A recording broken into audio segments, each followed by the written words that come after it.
નમસ્કાર દર્શક મિત્રો, તપોભૂમિ ગુજરાતના ડિજિટલ પ્લેટફોર્મ ટીજીએનમાં આપનું ફરીથી સ્વાગત છે. હું છું આપનો મિત્ર પ્રફુલ્લ ત્રિવેદી. અમારી આ ચેનલને આપ સબસ્ક્રાઇબ કરશો જ એવી આપને આગ્રહભરી વિનંતી છે. આજે આપણે વાત કરવી છે સુરતની અંદર જે ધોધમાર વરસાદ આવ્યો અને સુરત જે બે સુરત બની ગઈ એની આપણે વાત કરવી છે. આખા શહેરમાં ઠેર ઠેર જે જળબંબાકારની પરિસ્થિતિ સર્જાઈ અને જે અબજો રૂપિયાનું નુકસાન થયું એની આજે આપણે વાત કરવી છે. સુરતની અંદર 2 દિવસની અંદર 18.5 ઇંચ વરસાદ પડ્યો અને સુરતના તમામ રસ્તાઓ છે નદીઓ જેવા થઈ ગયા અને લોકોના ઘરોમાં, દુકાનોમાં, ફેક્ટરીઓમાં, કારખાનાઓમાં, ટેક્સટાઇલની મિલોમાં ઠેર ઠેર પાણી ભરાઈ ગયા અને વેપારીઓને કરોડો રૂપિયાનું નુકસાન ગયું છે અને એટલું જ મોટું નુકસાન ખેડૂતોને પણ ગયું છે. દક્ષિણ ગુજરાતની ખેતીને બહુ જ મોટું નુકસાન છેલ્લા 3 દિવસ દરમિયાન થયું છે, કેમ કે ખેતરો છે બેટમાં ફેરવાઈ ગયા છે. વાહનોને કરોડો રૂપિયાનું નુકસાન થયું છે, કેમ કે 2 વ્હીલર, 3 વ્હીલર અને 4 વ્હીલર લગભગ પાણીમાં ડૂબેલા હતા અને એન્જિન લગભગ તમામના ખતમ થઈ ગયા છે. વાહનોને પણ કરોડો રૂપિયાનું નુકસાન થયું છે. આ નુકસાનીનો અંદાજ જ્યારે મુકાશે ત્યારે એ આંખ ફાટી જાય તેવો હશે.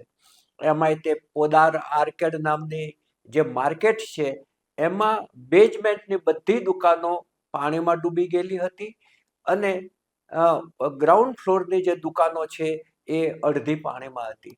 અને અહીંયા સૌથી મોટું મોબાઈલ માર્કેટ આવેલું છે, મોબાઈલની એસેસરીઝનું માર્કેટ આવેલું છે, સીસીટીવી કેમેરાનું માર્કેટ આવેલું છે અને ઇલેક્ટ્રોનિક્સ આઇટમ તમામ આ જગ્યાએ મળે છે. લેપટોપથી માંડીને બધું જ એ ઇલેક્ટ્રોનિક આઇટમ છે પાણીમાં પલળે એટલે ખતમ થઈ જાય એ એક સ્વાભાવિક ક્રિયા છે. વેપારીઓને બહુ જ મોટું નુકસાન થયું છે. ત્યાંના વેપારીઓના કહેવા પ્રમાણે એ એક માર્કેટનું જ 200 કરોડનું નુકસાન હશે. ટેક્સટાઇલ માર્કેટની અંદર તૈયાર કપડાં, ઉપર તહેવારોની સિઝન આવે છે એટલે તૈયાર કપડાં જે બનાવેલા હોય અને અર્ધ બનેલા હોય તે તમામ પાણીમાં ડૂબાડૂબ થઈ ગયા છે અને ટેક્સટાઇલ ઉદ્યોગને કરોડો રૂપિયાનું નુકસાન ગયું છે. આ જે બાકીના જે માર્કેટ છે એની સ્થિતિ સારી છે એવું નથી. તમામ માર્કેટની પરિસ્થિતિ આવી જ છે. તમામ જગ્યાએ મોટા પ્રમાણમાં નુકસાન થયું છે. સુરતવાસીઓ છે એ અત્યારે રોષમાં છે, આક્રોશમાં છે અને ગુસ્સામાં છે. એક જે પોદાર આર્કેડના એક વેપારી છે એની તમે વેદના સાંભળો. એ કઈ ભાષામાં અધિકારીઓને અને આ જવાબદાર લોકોને અભિશાપ આપી રહ્યા છે. એ કહે છે કે આ જેની પણ બેદરકારી હશે, જેને કારણે અમારી આ પરિસ્થિતિ પેદા થઈ છે, એના સ્ટીલના કીડા પડશે. સાંભળો એ વેપારી શું કહે છે.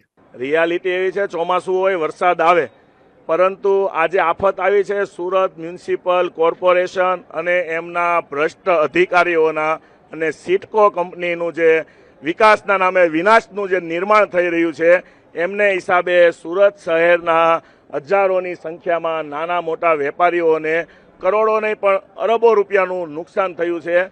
આનું કારણ વરસાદી આફત નહીં પરંતુ માત્ર અને માત્ર સુરત મ્યુનિસિપલ કોર્પોરેશન છે, સિટકો કંપની છે અને જે તે બીજી એમના લગતી વળગતી એજન્સીઓ હોય એ છે.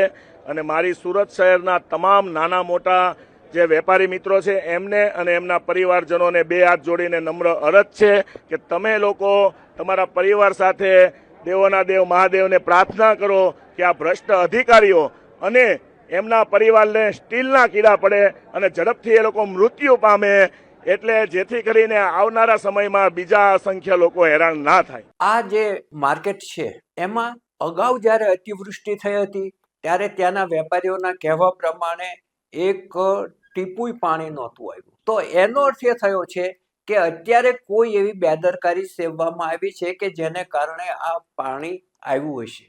ત્યાંના જે રહીશો છે એ 4 વસ્તુ ગણાવે છે આ પરિસ્થિતિ ઊભી થવા માટે.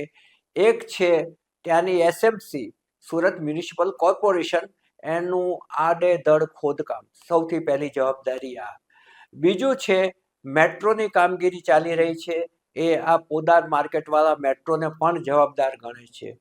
ત્રીજું છે કે ત્યાં જે 4 ખાડી આવેલી છે એમાંથી 3 ખાડી ઓવરફ્લો થઈ ગઈ હતી અને આ ખાડીના કિનારા ઉપર અતિક્રમણ થયેલું છે, દબાણો થયેલા છે અને ખાડીઓ છે એ પૂરાઈ ગઈ છે, જેથી એનું પાણી ખેંચવાની પરિસ્થિતિ, પાણી એબ્સોર્બ કરવાની પરિસ્થિતિ છે એ ઓછી થઈ ગઈ છે, એની ક્ષમતા ઓછી થઈ ગઈ છે. એટલે પહેલા જે ખાડી પાણી ખેંચી શકતી હતી એના કરતાં અત્યારે ઓછું ખેંચી શકે છે, કેમ કે એમાં પુરાણ થઈ ગયું છે. અને આડેધડ જે આ દબાણો છે, એન્ક્રોચમેન્ટ, એ તમામ જગ્યાએ આ પરિસ્થિતિ ઊભી કરે છે. વડોદરામાં પણ ત્યાંની જે વિશ્વામિત્રી નદીના કાંઠે આડેધડ જે દબાણો થઈ ગયા છે એને કારણે વિશ્વામિત્રી નદીનું પાણી શહેરની અંદર ગયું હતું. એ આપણે અગાઉના વર્ષના જે ઘટના બની હતી એ જાણીએ છીએ. અને જે સુરતના લોકો જે ચોથું કારણ આપે છે એ સિટકો કંપનીને આપે છે કે સિટકો કંપનીની ત્યાં જે કામગીરી ચાલી રહી છે એ સિટકો કંપની અને ત્યાંના મ્યુનિસિપલ કોર્પોરેશન વચ્ચે કોઈ પણ પ્રકારનું સંકલન નહીં હોવાથી આ પરિસ્થિતિ પેદા થઈ છે. એમણે 4 વસ્તુ જવાબદાર ગણાવી છે: ખાડી, ખોદકામ, મેટ્રોની કામગીરી અને સિટકો કંપનીની બેદરકારી. આ 4 અને કોર્પોરેશનની બેદરકારી, આ વસ્તુ એમણે જવાબદાર ગણાવી છે ત્યાંના લોકોએ. અને ત્યાંના લોકો છે એ અત્યંત ગુસ્સામાં છે. આજે ત્યાં પર્વતપુરા પાટિયા વિસ્તારમાં જે અત્યંત ગંભીર પરિસ્થિતિ છે, હજુ પણ ત્યાં 5 ફૂટ જેટલું પાણી ભરેલું છે. ત્યાં આજે અધિકારીઓ અને કોર્પોરેટરો ટ્રેક્ટરની અંદર પરિસ્થિતિનું આંકલન કરવા માટે નીકળ્યા હતા. લોકોનો એટલો ગુસ્સો હતો કે એમણે ટ્રેક્ટરને અટકાવ્યું અને કોર્પોરેટરોને, અધિકારીઓને કહ્યું કે તમે બૂટ કાઢી અને ખુલ્લા પગે અમારી સાથે આ પાણીમાં ફરો એટલે અમે કઈ યાતના ભોગવીએ છીએ એનો તમને અંદાજ આવી શકે.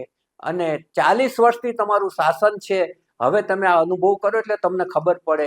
લોકો ટોણા પણ મારતા હતા 40 વર્ષના શાસનના. અને એમણે રીતસર કોર્પોરેટરો અને અધિકારીઓને નીચે ઉતાર્યા અને તેમની સાથે પાણીમાં ચલાવ્યા. આ પૂર્વે જે કમિટીઓના ચેરમેનો થયા એ કોર્પોરેશનના બિલ્ડિંગમાં, કોર્પોરેશનની ઓફિસમાં નાસ્તા મગાવીને નાસ્તા કરતા હતા. જ્યારે શહેર પાણીમાં ડૂબી રહ્યું હતું ત્યારે એ બાબતની પણ બહુ જ ઊંડી ટીકા થઈ છે. આખા રાજ્યભરમાં ટીકા થઈ છે. સુરત છે ઔદ્યોગિક શહેર છે, અનેક પ્રકારના ઉદ્યોગો ત્યાં વિકસ્યા છે, ડાયમંડ છે, સાડી છે. એટલે આ શહેરની અત્યારે જે છે પાણી, વરસાદના પાણીના કારણે બદસુરત થઈ ગઈ છે. આજે મુખ્યમંત્રી ભૂપેન્દ્રભાઈ પટેલ પણ ત્યાં પહોંચ્યા છે અને ત્યાં પહોંચી અને એમણે તાત્કાલિક મિટિંગ બોલાવી હતી. કમિશનર, અન્ય અધિકારીઓ અને નેતાઓના મોબાઈલ ફોન પણ બહાર મુકાવી દીધા હતા અને એમણે અધિકારીઓ અને કોન્ટ્રાક્ટરો બધાનો ક્લાસ લીધો છે. એમણે ખાડી ઉપરના દબાણો દૂર કરવાનું કહ્યું છે. જે કોઈ અધિકારીઓ, કોન્ટ્રાક્ટર જવાબદાર હશે એની સામે પગલાં લેવાની પણ વાત કરી છે. અને 500 કરોડ રૂપિયાની તાકીદની સહાય એમણે જાહેર કરી છે. અને ફરી આવી કોઈ પણ વખત પરિસ્થિતિ ઊભી ના થવી જોઈએ એવી એમણે તાકીદ કરી છે. જે કોઈ ગેરકાયદેસર દબાણો થયા હોય તે દૂર કરવાના અને ખાડી છે એના જે પ્રોજેક્ટ છે એનું રીડેવલપમેન્ટ કરવાનું અને ઊંડાણ કરવાની સૂચના પણ એમણે આપી છે. મુખ્યમંત્રીશ્રીએ આજે અધિકારીઓને, કોર્પોરેટરોને, નેતાઓને, કોન્ટ્રાક્ટરોને બધાને સારી ભાષામાં ઠપકો પણ આપ્યો હતો જે પરિસ્થિતિ ઊભી થઈ છે તે અંગે. અને ખાડી વિસ્તારમાં જે પાણી ભરાયેલો છે તેનો નિકાલ છે એ યુદ્ધના ધોરણે કરવા અને આ અંગેનો એક્શન પ્લાન બનાવવાની પણ એમણે સૂચના આપી છે. 3 ખાડીઓ જે ઓવરફ્લો થઈ એને કારણે આ પરિસ્થિતિ સર્જાઈ હતી.